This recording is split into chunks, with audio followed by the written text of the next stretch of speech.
Welcome guys to lecture number 16 of straight line. Last lecture today. We'll quickly recap everything whatever we studied in this chapter. सबसे पहले हम लोग ने locus पढ़ा था. Locus क्या था? Set of points which satisfies given geometrical condition. अगर आपको याद होगा तो ये पढ़ा था लोकस में हम लोगों ने. फिर हम लोग ने क्या पढ़ा था? Distance formula,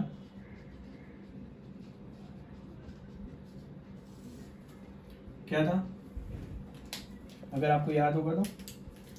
length of AB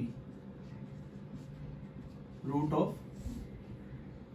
x2 minus x1 the whole square plus y2 minus y1 the whole square.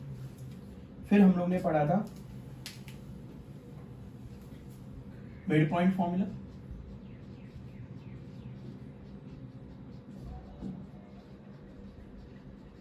अगर याद होगा मिड पॉइंट फॉर्मूला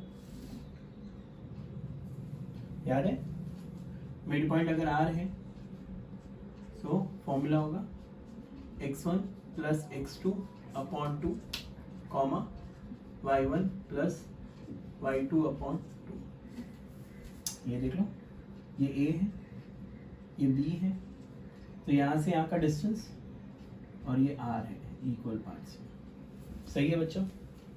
फिर मिड पॉइंट फॉर्मूला के बाद हम लोग ने पढ़ा था सेक्शन फॉर्मूला. इंटरनल डिवीजन,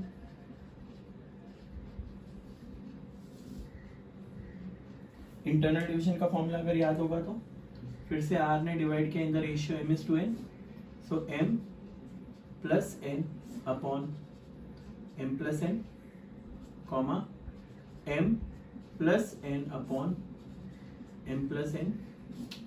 क्या होगा? x2 x1 y2 y1. याद है? फिर आता है external division. So external division में वापस से r formula m minus n upon m minus n, m minus n upon फिर से x2 x1 y2 y1. याद है बच्चों? फिर एक ट्रायंगल का सेंट्रोइड फॉर्मूला था.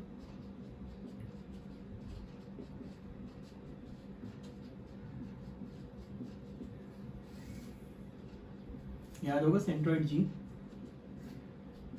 x1 plus x2 r x1 plus x2 plus x3 upon 3 y1 plus y2 plus y3 upon 3. तो ये सेंट्रॉइड को G लिखा था हम लोगों ने. तुम लोग को याद होगा ये ट्रायंगल है x1 y1 x2 y2 x3 बच्चे याद है? और ये सेंट्रॉइड था. तो ये सारे फॉर्मूलेस पढ़े थे. फिर हम लोग ने ये सीखा था कि एक्स एक्सिस को हम कहते हैं एब सी सा, वाई एक्सिस को हम कहते हैं और डी नेट. याद है बच्चों? X axis abscissa, y axis और डी नेट. और ये दोनों मिला के क्या बन रहे थे? याद है? तुम्हारे फेवरेट है ना, फेवरेट कोऑर्डिनेट. यस. फिर वर्ड आता है फ्रॉम एक्स एक्सिस, तो इक्वेशन होगा y में, एंड फ्रॉम y एक्सिस, तो इक्वेशन होगा x में. अगर याद होगा तो ये सब छोटी छोटी चीजें जो हम लोग ने सीखी थी। यस। इसके बाद एरिया ऑफ ट्राइंगल, अगर 3 पॉइंट्स दिए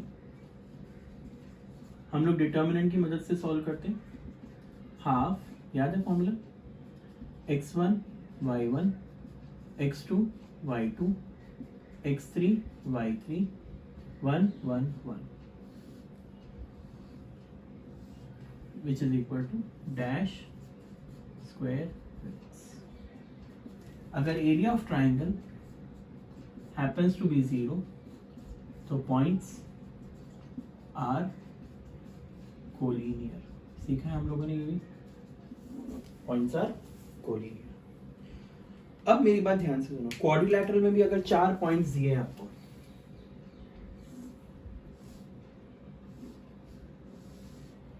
ए दिया है x1 y1, बी दिया है x2 y2, सी दिया है x3 y3, डी दिया है x4 y4।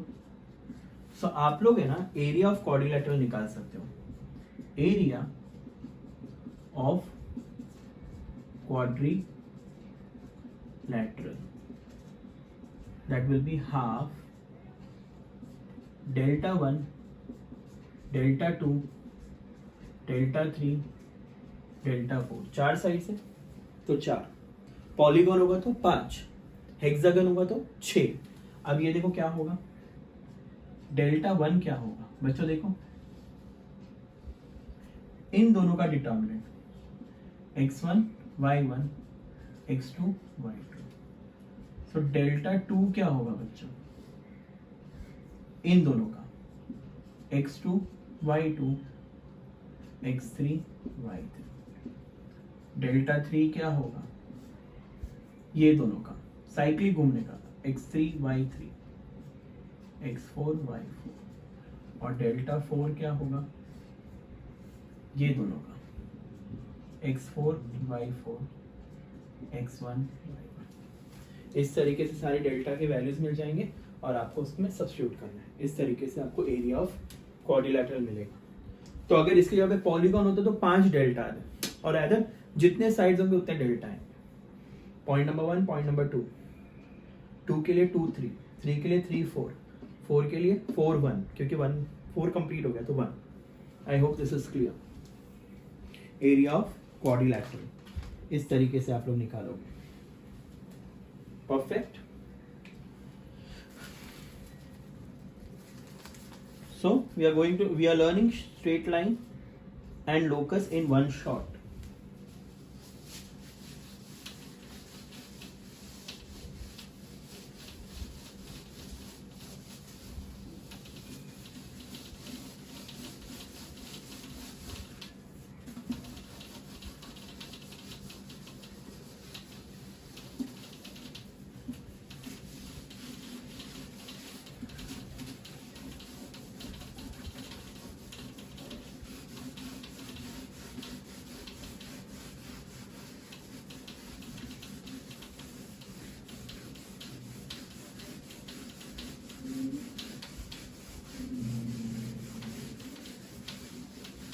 Just give me a moment.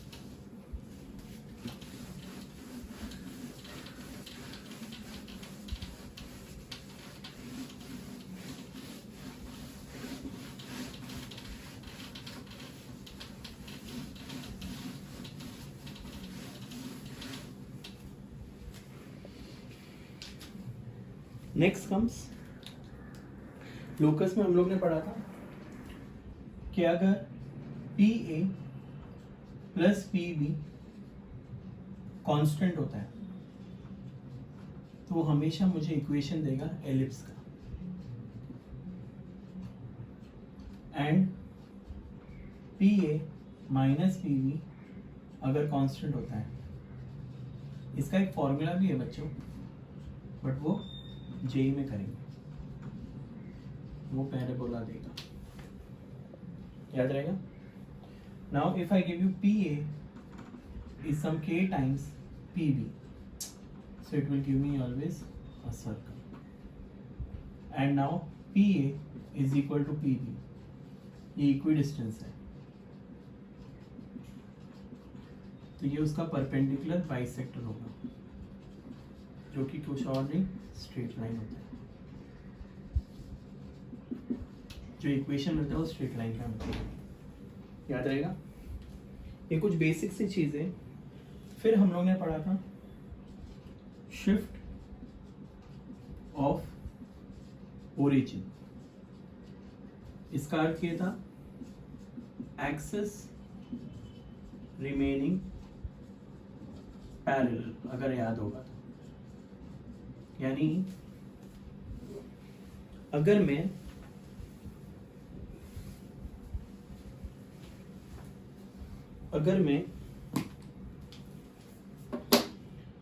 Straight line बना लूं,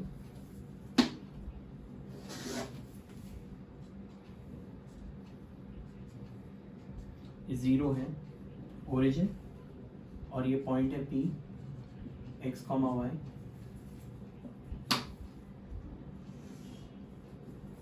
यहां से यहां तक x,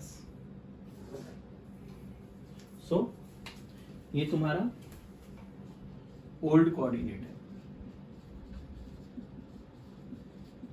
अब जैसे ही मैंने ये x और ये y को पैरेलल एक्सिस खींचा,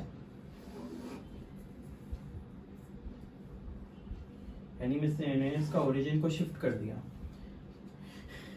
ये x आ गया यहां और ये y बन गया y डैश, और ये है 0 h, k, सो ये रह गया है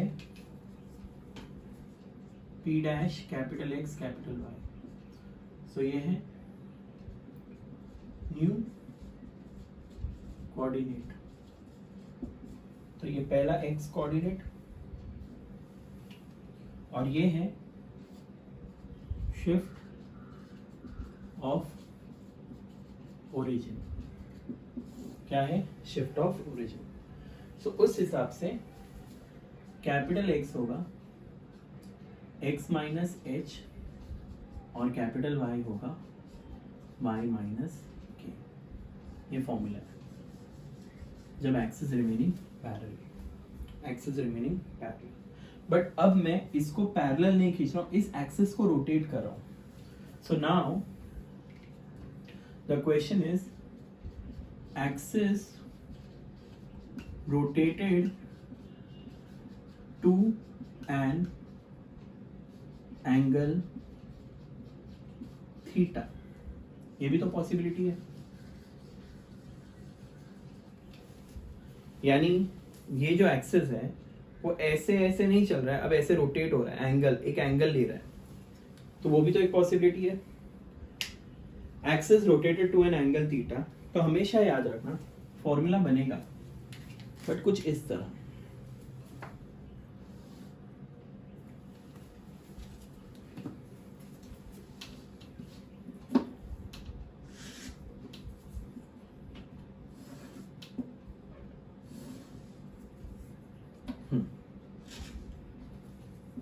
ये टेबल याद रख लेना, फॉर्मूला रेडी हो जाएगा।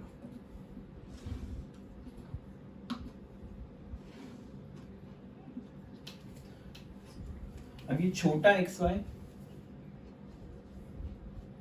और ये कैपिटल XY, तो ये ओल्ड को रिप्रेजेंट करता है और ये न्यू, तो ये ऐसे चलेगा और ये ऐसे चलेगा, यहां आएगा कॉस थीटा, यहां माइनस साइन थीटा, समझ रहे हैं, और next sine theta cos theta. सब बताओ तुम्हारा फॉर्मूला क्या बनेगा, small x is equal to x cos theta minus y sine theta. Formula ready. Small y is equal to, यानी ये ओल्ड है तो ये ओल्ड कोऑर्डिनेट क्या होगा, x sine theta plus y cos theta. तो ये ओल्ड के कैटेगरीज है। किसकी कैटेगरी है, ओल्ड की। वैसे ही हम लोग न्यू की भी बना सकते हैं। Capital X is equal to x cos theta plus y sin theta and capital Y is equal to minus x sin theta plus y cos theta. That's it. So when the axes are rotated to an angle theta, यहाँ वो theta के value आएंगे। मैं बोलूँगा axis is rotated to an angle 45 degree, तो यहाँ 45 आ जाएगा। सो इस तरीके से आपको ओल्ड और न्यू कोऑर्डिनेट मिल जाएंगे। तो ये नया है तुम्हारे लिए। आई hope this is clear. Yes,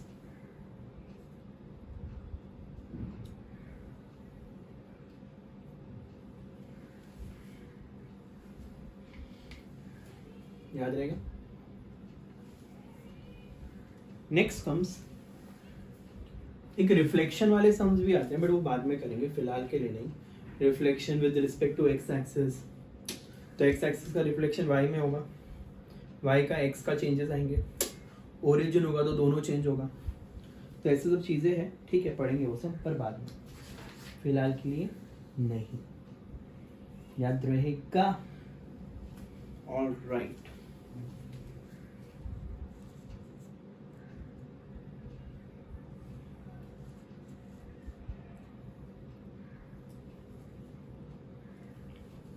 Next, let's talk about straight line. मैं स्टार्ट करता हूँ जनरल इक्वेशन से, और अदर ये तुम्हारा स्ट्रेट लाइन है, origin angle theta. So slope क्या होगा, m is equal to tan theta, या फिर m is equal to y2 minus y1 upon x2 minus x1। तो इस पे दो पॉइंट्स दिए जाएंगे, a होगा x1 कॉमा y1, b होगा x2 कॉमा y2। याद रहेगा। अच्छा, अगर मैंने पॉइंट्स दिया a, b और c, तो हम लोग निकालेंगे स्लोप ऑफ ए बी, फिर हम निकालेंगे स्लोप ऑफ बी सी। तो ये m1 ले लेंगे और ये m2 ले लेंगे। हमेशा याद रखना m1 is equal to m2, lines are parallel,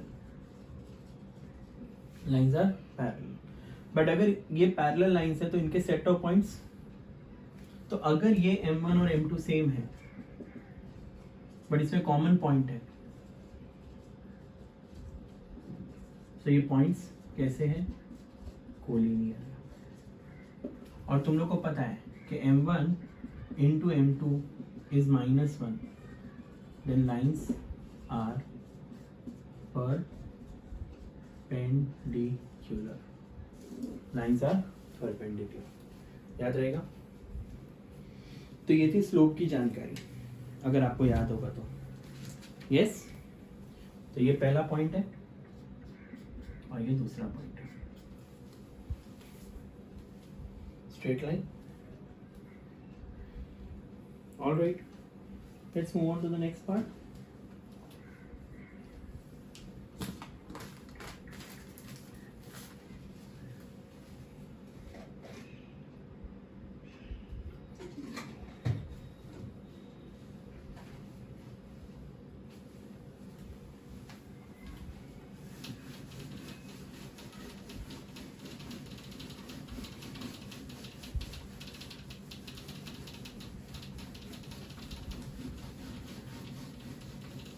ये टेबल याद रख लोगे ना तो सही हो जाएगा ये वाला।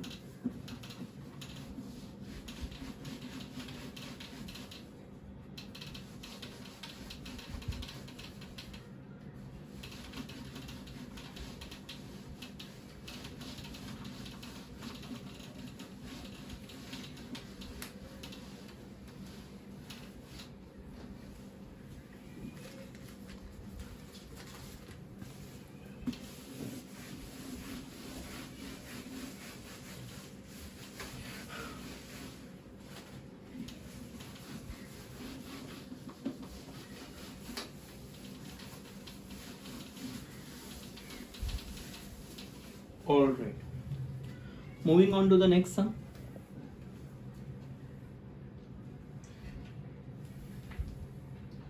जहां एल्टीट्यूड मिलते हैं,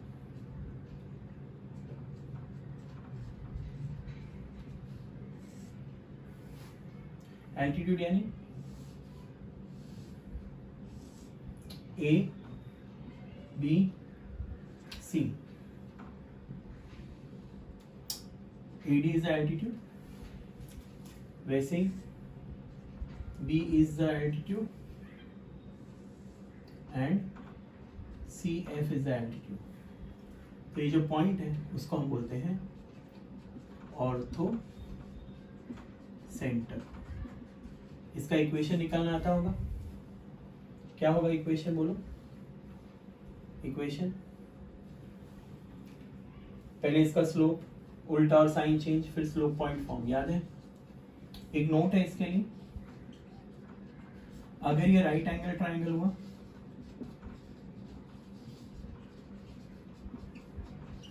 then orthocentre is at right angle. Orthocentre is at right angle. यानी बहुत सिंपल सी बात है, अगर ये राइट एंगल हुआ so A B orthocentre is at right angle. याद रहेगा. एल्टीट्यूड जहां मिलते हैं उसको बोलते हैं ओके. मीडियंस जहां मिलते हैं, मीडियंस के लिए याद है स्टेप, पहले midpoint A B C. पहले याद है हम लोग मिड पॉइंट निकालेंगे और फिर 2 पॉइंट. सबको ये स्टेप्स याद होंगे.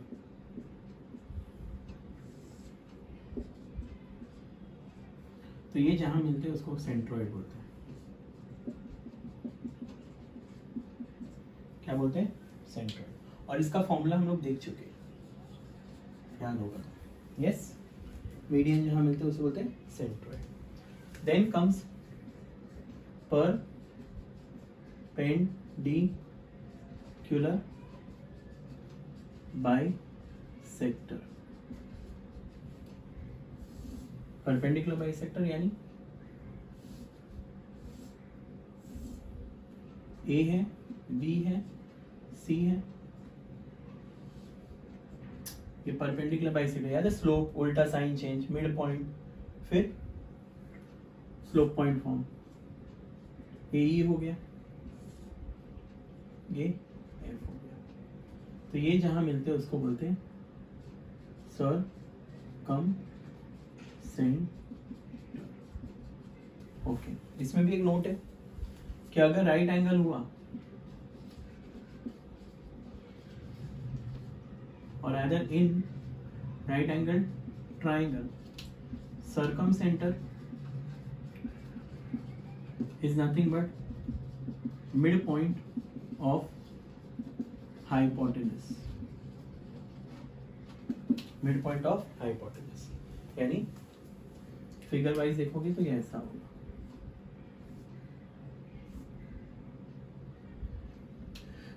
A, B, C. This will be your circumcenter. और एक नोट है, centroid divides orthocenter and circumcenter in ratio 2:1. 2:1. और नोट है, in equilateral ट्राइंगल. एक्चुअली एक इन सेंटर भी है, वो भी बता देता हूं. पहले इन सेंटर भी कर लेते हैं. सो जहां एंगल बाइसेक्टर मिलते हैं,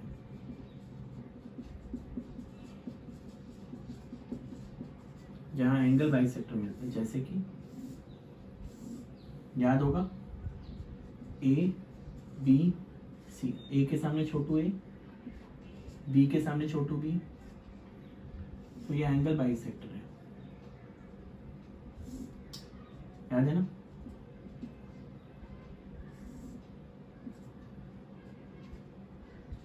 तो उसे बोलते हैं, क्या बोलते हैं? इन सेंटर। क्या बोलते हैं उसे?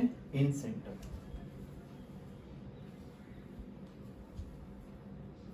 और आइदर इन सेंटर। इसका फॉर्मूला भी है, अगर तुम लोग को याद होगा तो दे दो क्या? इन सेंटर का फॉर्मूला है, इन सेंटर का फॉर्मूला है a plus B plus C upon a plus B plus C, comma a plus B plus C upon a plus B plus C. जैसे कि sides a b c are sides. So यहां आएगा x1 x2 x3 y1 y2 y3। I hope you are understood. Where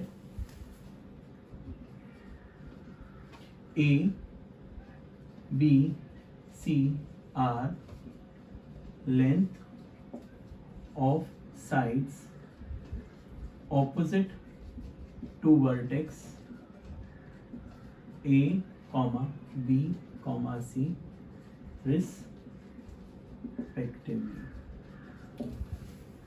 याद रहेगा? A के सामने A, B के सामने B, C के सामने C। अब ये नोट है,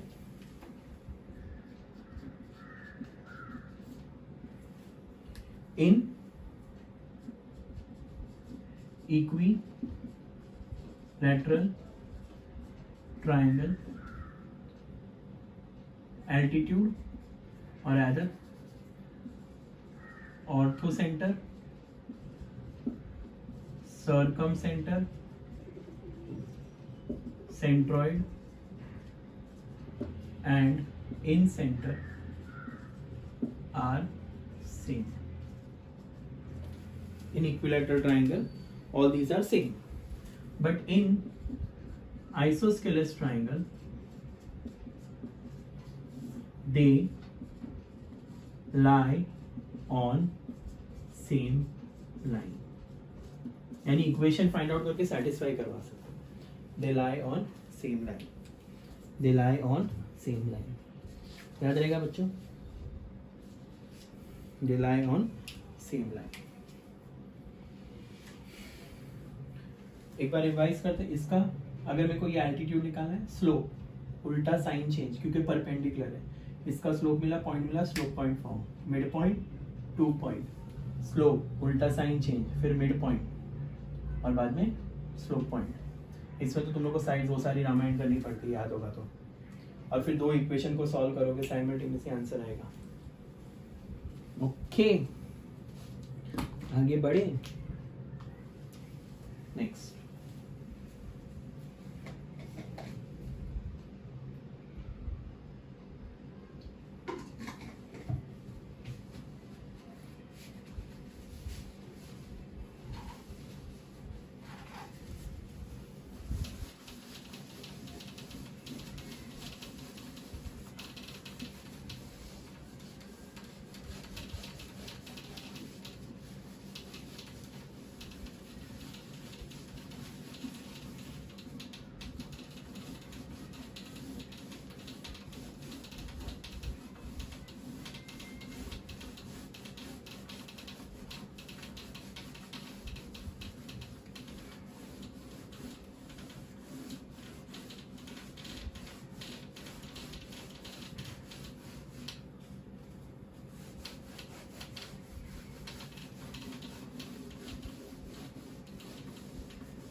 आगे बढ़े। Next comes general equation of straight line. याद होगा general equation of straight line क्या है सबको? बोलो। ax dy इक्वल टू 0, जिसका स्लोप होगा, बोलो, minus A by B. X intercept minus C by A and y intercept minus C by B. याद होगा पक्का. अब अगर ऑन एक्स एक्सिस बोलता हूं तो y is 0, on y axis बोलता हूं. अब मैं बोलता हूं parallel to x axis, therefore equation will be in y, and to y axis, therefore equation will be in x. I hope you are understood. Next comes perpendicular.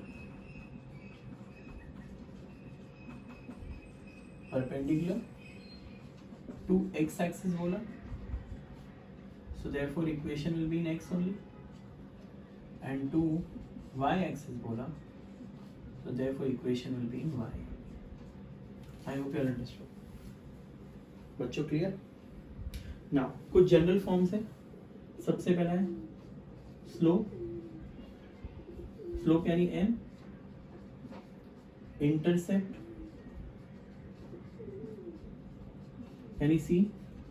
Form क्या है slope intercept form, बोलो, y is equal to mx plus c. Next comes slope point form. What is slope point form? सबको याद होगा, y minus y1 is equal to m x minus x1. फिर आता है 2 point form. What is 2 point form? देखें, x minus x1 upon x2 minus x1, y minus y1 upon y2 minus y1. फिर आता है double intercept form. What is double intercept form? x upon a plus y upon b is equal to 1, जिसका area होगा half A B और length of intercept होगा, ये भी सिखाया बच्चों मैंने, root of A square plus B square. Next comes normal form. What is normal form बच्चों? x cos alpha plus y sin alpha is equal to p, where ये अपनी लाइन है, ये p है और ये अल्फा है, ये उसका नॉर्मल है. लाइन L का equation, x cos alpha plus y sin alpha is equal to p. याद रहेगा बच्चों?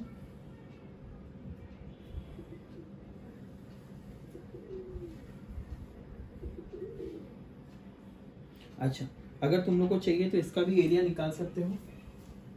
इस लाइन से जो फॉर्म होता है ना एरिया, वो भी निकल सकता है with coordinate axis. So area of triangle will be half C square by A B, half C square by, ये दोनों का मल्टीप्लीकेशन था, एक्स इंटरसेप्ट वाई इंटरसेप्ट. ये देखो ए बी कौन है? एक्स इंटरसेप्ट और y intercept, C square by A B. याद रहेगा?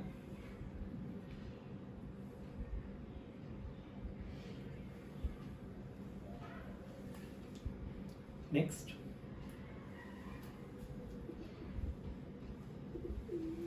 ओके, कैन आई से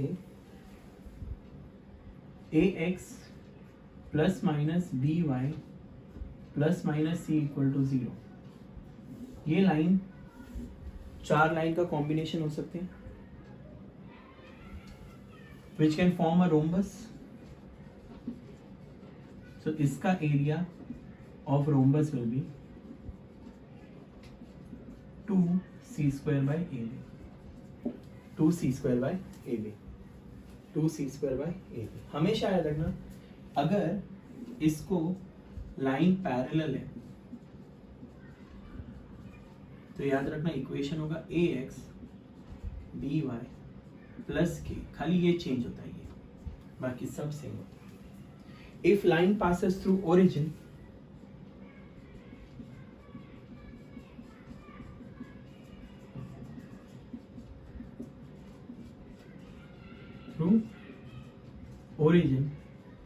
so y is equal to mx और प्लस c नहीं आएगा, y is equal to mx, और ये वाला इक्वेशन जनरल इक्वेशन होगा ax plus by equal to 0.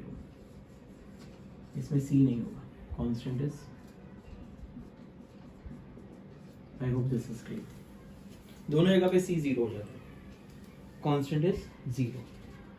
याद रहेगा बच्चों. I hope all this things are clear. यहाँ तक सब कुछ क्लियर है.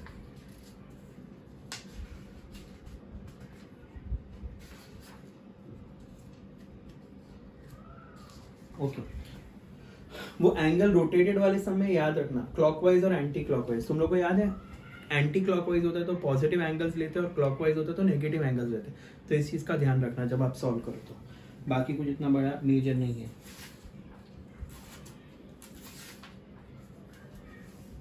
So can I see ये different forms of straight line हो गए, different forms of straight line.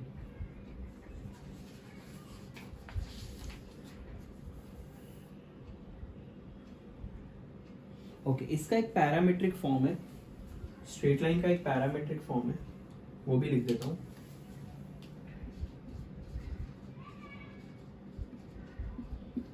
काम आएगा. x minus x1 upon cos theta, y minus y1 upon sin theta is r. बच्चे ये कुछ और नहीं है, साइन इधर आएगा तो साइन अपॉन कॉस टैन होता है, और टैन तो स्लोप हुआ ना, वो यही है, बस उसको लिखने का तरीका अलग. ये साइन इधर आएगा तो साइन अपॉन कॉस क्या होता है, टैन. टैन क्या होता है, slope. y minus y1 is equal to n, बस उसको थीटा के फॉर्म में क्या है, parameter is theta. Parameter is theta. याद रहेगा.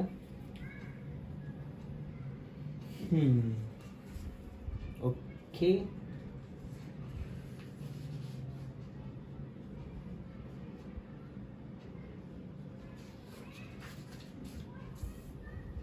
नेक्स्ट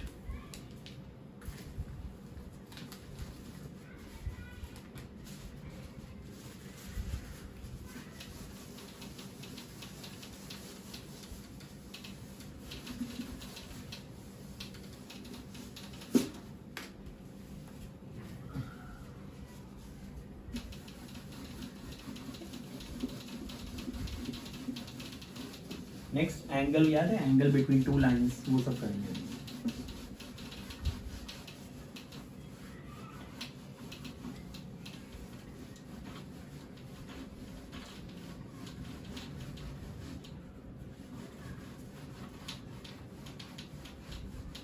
पैरामीट्रिक फॉर्म भी समझाना, वो स्लोपेबल फॉर्म से ही डिराइव है. ऑलराइट बच्चों, next comes acute angle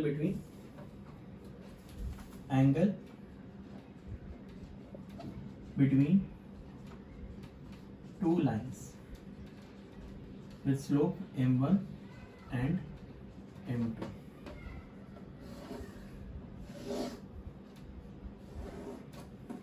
So ये लाइन है, ये acute angle थीटा है. So tan थीटा का फॉर्मूला सबको पता है, mod of m1 minus m2 upon 1 plus m1 m2. याद है बच्चों ये, m1 minus m2 upon 1 plus m1 m2. अब इसकी सब कंडीशन है, m1 is equal to m2 आया तो पैरेलल होगा, ये -1 आया तो परपेंडिकुलर होगा. तो सारी कंडीशन तो तुम लोगों को पता है. ओके नेक्स्ट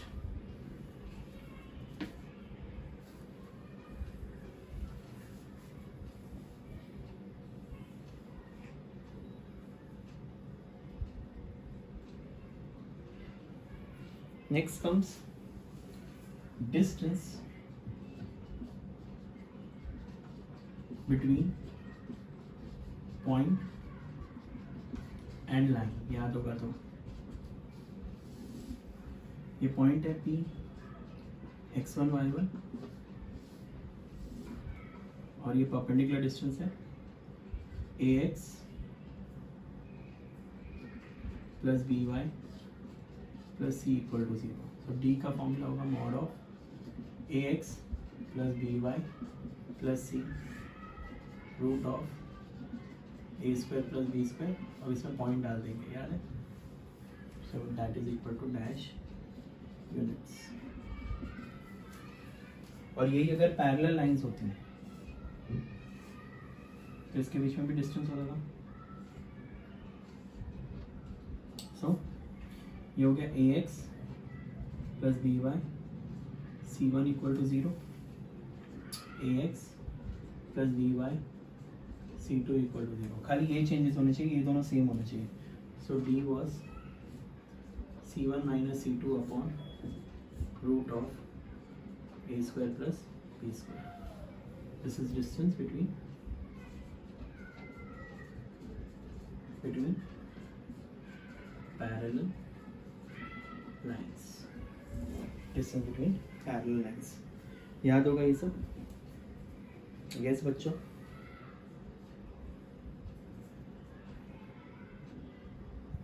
नेक्स्ट, इसके अलावा हम लोग ने फैमिली ऑफ लाइंस पढ़ा था. तो फैमिली ऑफ लाइंस के लिए तो मैं एक सिंपल सी बात बताता हूँ.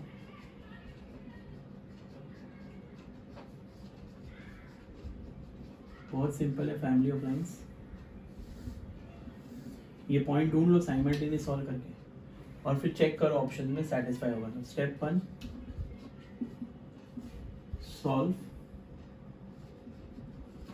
Equations, get x and y and check in options. और ये अगर याद होगा तो तुम लोग को s1 plus lambda s2 is equal to 0, जो यहाँ से नई लाइन है, ये डॉटेड लाइंस, ठीक है. और फिर सॉकर खेलते थे, याद है. सॉकर यानी substitute, open, common, compare, evaluate and results. I hope this is clear बच्चों. यस. अब तुम लोग को पता है 3 इक्वेशन दिए जाएंगे. पहला इक्वेशन है a1x b1y, फिर a2x b2y, और फिर a3x b3y. हम लोग याद है डेल्टा निकाल देते हैं. क्या था delta? a1 b1 c1, a2 b2 c2, a3 b3 c3. अगर ये 0 आएगा, 0 आएगा तो कंसिस्टेंट इक्वेशंस, और फिर ये इनकंसिस्टेंट इक्वेशंस. पर लाइंस कैसी थी ये? Concurrent lines, non concurrent lines, यानी इसमें common point of intersection, common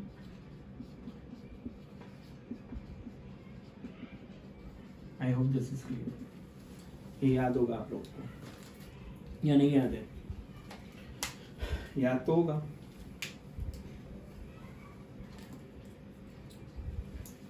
अब एक एंगल बाइसेक्टर का इक्वेशन निकालना भी है, तो वो मैं डाउट्स में ले लूंगा कि एंगल बाइसेक्टर कैसे निकालते हैं. 2 लाइंस है, उसके एंगल बाइसेक्टर का इक्वेशन निकालने का भी तरीका है. बहुत इजी है, चाहिए तो मैं करा सकता हूँ, बट डाउट्स में कराता हूँ मैं. ठीक है. Bye guys, take care. I hope you all understood everything whatever I summarise in this lecture. ये पूरा स्ट्रेट लाइन 11th स्टैंडर्ड का समरी था. Alright, bye guys, take care, see you soon.